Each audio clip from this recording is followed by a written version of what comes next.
Welcome everybody to this episode of the Dr. John Meis Show. Today we are going to talk about every doctor's favorite topic, office drama.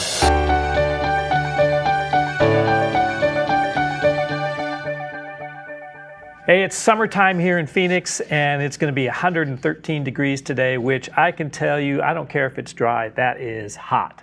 And I love living in Phoenix. It's a great place to live, and in the summertime, you do things just a little differently because it's so hot. So last night after having a nice dinner, my wife and I got in the pool and we floated around and it was relaxing, and it was about 101 degrees at 9 o'clock at night, and you just do stuff differently in the summer. But Phoenix is an amazing place to live. So I'm going to talk today about office drama, and I want to tell you all some of my experiences, and I hope that you get a good chuckle out of them because I think you probably have had some experiences yourself. So one of the ways that office drama comes to your attention is that moment, that dreaded moment, when one of your team members come up and says, "Can I talk to you?" And of course, they come to you when you don't have time to talk, and so now you say, yeah, let's do it at the end of the day. And now all day, you're thinking about what is it that they're going to talk about, right? Are they going to quit? Are they mad at me? Or are they mad at somebody else? What's going on? Are they going to ask for a raise? All of those drama things that happen. So, typically when I have the office drama, whether it be coming from that or whether it be coming that I come into a conversation where two people are jawing at each other that are upset about something, and all those things, or you could tell this one's mad at this one because there's all this really passive-aggressive behavior going on. All of those things are stuff that you notice and it gets to you. It really does. And so when I would see that kind of stuff, I'd go into my office and I'd be like, close the door, I don't want to be disturbed. I'm just got to work through this, and I had this little squeezy stress ball, and I'd be sitting there squeezing it like crazy, trying to calm down a little bit. And if I didn't get to deal with the drama that day, then I'm thinking about it. I'm driving home, I'm thinking about it, thinking, what are we going to do about this? I walk in the door, and my wife says, what's wrong? I can tell there's something wrong. I can tell by the look on your face. And it's like, dang, this shouldn't be affecting me this much. Why am I carrying the weight of all this drama? And so I'd be, kind of half gone the rest of the evening, and then I'd have a hard time getting to sleep, and all this just, it just weighs on me. And at the same time, that it probably shouldn't, but it does. It did me anyway. It does me. So here's some of the mistakes that I made with the drama thing. So that, "Can I talk to you?" question, I would say, yeah, sure. So I would sit down, and often it was one team member having a problem with another team member, right? And I would listen carefully. I'd get to understand the whole thing. And now I had a perfect understanding of one side of the story, right? And then I would go and try to fix it, right? Mistake. Second thing that I would do would be I would know there's some problem going on between team members, and I would know that because I've heard one side of the story, I think I understand the entire thing, right? So then I would say something at a team meeting, at a morning huddle or a weekly meeting, and I would say something very indirect and non-specific and think that I would have communicated the message, right? I would think now that I've said something oblique that the problem is already solved, and I've already done everything I need to do, right? So I check the box even though the people that are sitting in the room don't even understand what I'm talking about because I talk about it so obliquely. Then I thought, well, rather than having people come to me with these things, let's just create a list of things to work through at the next staff meeting. So back in the staff lounge, we put up a little piece of paper and said, if you've got a topic you want to discuss, go ahead and put it on there. So here's what happened. Absolute disaster, right? You could all see it coming, I'm sure. So Sally gets upset about Susie, and they have a little tiff, and then Susie goes back to that thing, and she writes on that, just all ticked off. And so then everybody's now reading that to see what's coming on the staff meeting, and everybody's dreading the staff meeting because it's just going to be fireworks, and people mad at each other and yelling at each other, and nothing productive is going to be happening. And now there's going to be these people pointing their fingers at these people, and that back and forth, and now the meeting shot. I've accomplished nothing except to inflame everybody. So next one I have is playing favorites, right? So I have a little joke I tell when I lecture all across the United States and Canada. And one of the jokes I tell is that every parent has a favorite child. Now, it's not polite to talk about, but every parent has a favorite child at any given time, right? The favorite child changes to every one of them, but at any given time, there's one you like just a little bit better than the rest of them, right? And so I have the same thing within an office, right? There are some of your team members that you like better than others, right? But if you treat them differently than others, now you've created a dynamic where you're going to have stress. And so now I'm trying to protect the ones I like, and so the feedback going back is not the way it should be in a functional system. And the last bit of drama is when someone has some feedback for me, or when somebody has some feedback of the office, my automatic reaction, and it was a reaction, would be to become defensive, right? And so now I'd be a drama-filled. Now I was part of the drama, right? Because I wasn't responding to it well, I was reacting to it poorly, right? So these are all the things that happen in drama. And the reason why drama is so destructive to practices is, first of all, teamwork ends where blame begins, and blaming is usually part of drama. So we know our teamwork level goes down when we have drama in the office. Second thing, it's stressful for everybody, right? And stress is an absolute killer, literally a killer when it comes to body physiology. So we know that it's destructive in that way. And the third way it's destructive is that it reduces everyone's mental energy. And I think most of you will understand what I mean when I say mental energy. In dentistry, do we run out of physical energy first, or do we run out of mental energy first? Well, we definitely run out of mental energy first. And so the doctors that I have studied that are super high performers, one of the things that they have in common is they eliminate all of the mental energy drainers. So they have to eliminate the drama, because if they're burning mental energy on drama, they can't use that mental energy to care for patients. So taking care of drama situations is super important. And I've got 3 solutions or 3 strategies I want to talk to you about how you can do it in your practice. The first one is when someone comes to me with a problem that they're having with somebody else. Now, I used to listen carefully, tell them, oh, it's going to be all right. I'll go ahead and fix it for you. That's a mistake, right? Because now everybody's coming to you with their problems for you to solve their problems rather than for them to solve their problems.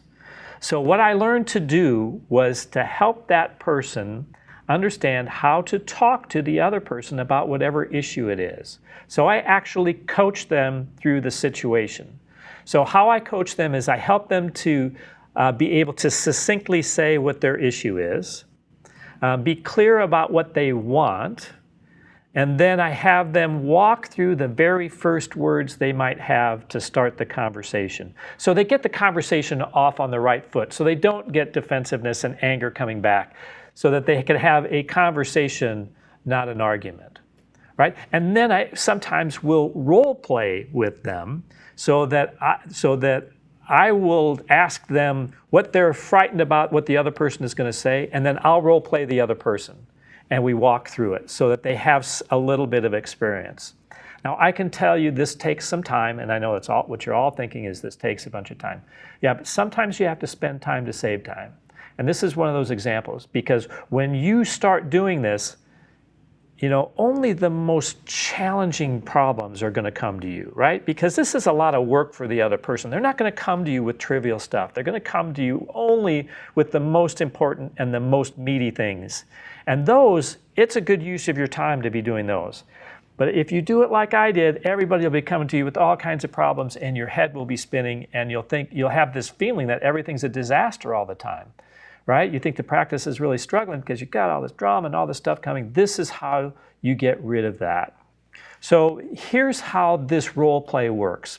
First of all, I help the employee understand, help them to succinctly say what their issue is. And second, to be clear about what they're asking for. Because often people are all kind of upset, and it can be a whole mix of things, and often they're just upset about the problem. They really haven't talked about or thought about what it is that they want the other person to do differently. So I help them understand what those things are. Next thing, I have a statement that I always say is, now, are you going to ask this person to do it? And they'll say yes, and then I'll say, is it okay if they say no? And they'll say no, and then I say, you're not really asking, then you're demanding. And those are two different things, right? So understand whether you're asking or demanding. And there's a place for both, but be sure you understand that. And then we role play. So first of all, I will role play the employee. They will role play the person that they're going to talk to. Right? So they're going to come back with all the objections they expect to hear from that person. And then I can model for them how to respond to those objections and the stuff that comes back to the other person. Right? So let's use an example. Let's say Sally is upset with Susie because Susie leaves without cleaning and sterilizing her instruments. She just leaves a dirty tray on the sink. So they're upset about that. So so Sally comes to me, I'm upset with Susie, so I say, okay, Sally, what are you really upset about? And I gave you the pretty good clarity there. She's upset that she leaves without sterilizing her instruments. And then what are you asking for? You're asking for her to, before she ends her day, to clean her trays and sterilize her instruments like everybody else does. And then I will say, are you asking or are you demanding, right? And in this case, it's a frustration, but it's not an absolute deal killer. And is there a reason why she's doing that? She's kind of open into having a dialogue about it. So sometimes, sometimes there are things that are, for instance, something below the standard of care. Well, that's not really a discussion, that's a demand, right? So then I would have her role play the one that leaves her tray out. I've mixed up the names already. So have her role play that one, and I would role play her. And so that way she gets to see me deal with whatever the objections are that she's expecting to get from Sally. Okay? So then I flip it around and I have her do it, and I feed back some of those same objections and have her work through the words. Now, when I was leading an organization that had 1,600 employees, the things that would bubble up to my desk were usually super complicated things. They were usually very difficult to solve because there had been layers of management that had tried to solve it before it came to my desk.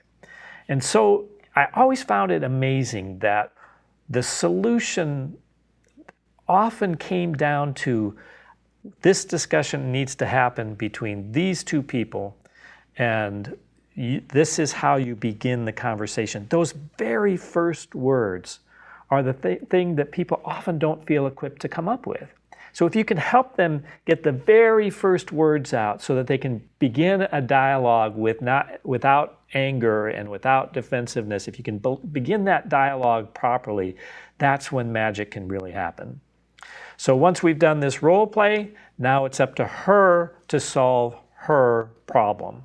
Now typically this whole thing that I just talked about will take 7 to 10 minutes is all, right? So this is not you're going to come and spit all this stuff that you're upset about out for the next half hour. No, I kind of lead the conversation so that I get very specific and I do it quickly. Otherwise, you can burn a lot of time. Now, being able to do this is somewhat of a skill, and it may be a skill that you don't have. So one resource that will help you to have this type of communications is a book called Crucial Conversations, and a very, very similar book called Crucial Accountability. They're written by the same people. They have very, very similar content. One's a little newer than the other. And reading that book and really thinking through the strategies of how they're teaching you to have conversations, it's a great tool, and I think that you would get a lot out of it if this is a skill that you don't have. The next strategy that I would share with you is if you have a specific problem with a specific person or a small group of people, an all-office meeting is not the venue to discuss it. So the venue to discuss it is directly and privately with those people or person. Now, here are the rules I have for this. First of all, when you have this one-on-one conversation, first of all, make sure you're in the right mental framework to have a conversation about it. If you're fatigued, if your mental energy level is low, if you're angry, if you're frustrated, if all those things are kind of right at the edge, you're going to have a very difficult time coming across in a way that will foster relationship and foster conversation. Second thing is the right place. And I think the right place for these kind of conversations are in the office, face-to-face in a private room, right? So most offices will have a consultation room or a private doctor's office. That's the place for conversations like this to happen. If you have them in a meeting, one of two things will happen. The first one that'll happen is it'll go right over their heads. They don't even know you're talking to them about it, right? Or the second, if you're specific enough to talk to them about it, now it's changed the office dynamic, hasn't it? Because now everybody's kind of looking at them and you've just given them a talking to, in front of everybody. So it lowers their status among the team and now artificially raises the status of other people. And that's a dynamic that can get out of control extremely easily. Because sometimes team members will find that lower status person and they will, consciously or unconsciously, they'll try to lower the status further in order to raise their own.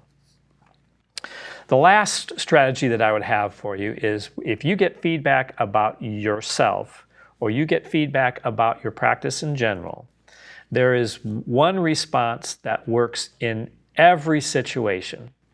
And that response is, thank you for letting me know. All right? So what it tells you is you've heard them, right? It tells them that you've heard them, right? Does it mean that you agree with them? No. Does it mean you disagree with them? No. They just know that you've heard them, which is really what their intent is. Now, when I get this, I'll go back and I'll chew on it. Does that fit? Does that sound right? Is that helpful to me? Will that be helpful to the practice? And if it is, I'm going to do something about it. And most of the time, people that will give you straight feedback, usually they've got a point, right? And so usually there's something that you can improve. And so if once I've had a chance to chew on it, now sometimes they'll tell me things that frankly piss me off.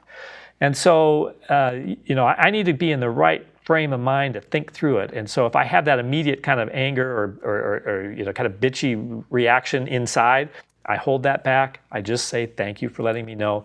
And then I process it when I have time and think through it. And is there some valuable information there? One of the most valuable people that you can have in your life is somebody who will look you in the eye and tell you the truth, right? Will tell you when you're doing great and also telling you when there's a way that you can do better.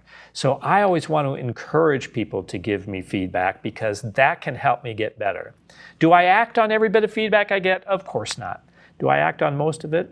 I do. So those are our 3 strategies to deal with office drama. And I want to end today with a quote, and this is from the great George Bernard Shaw.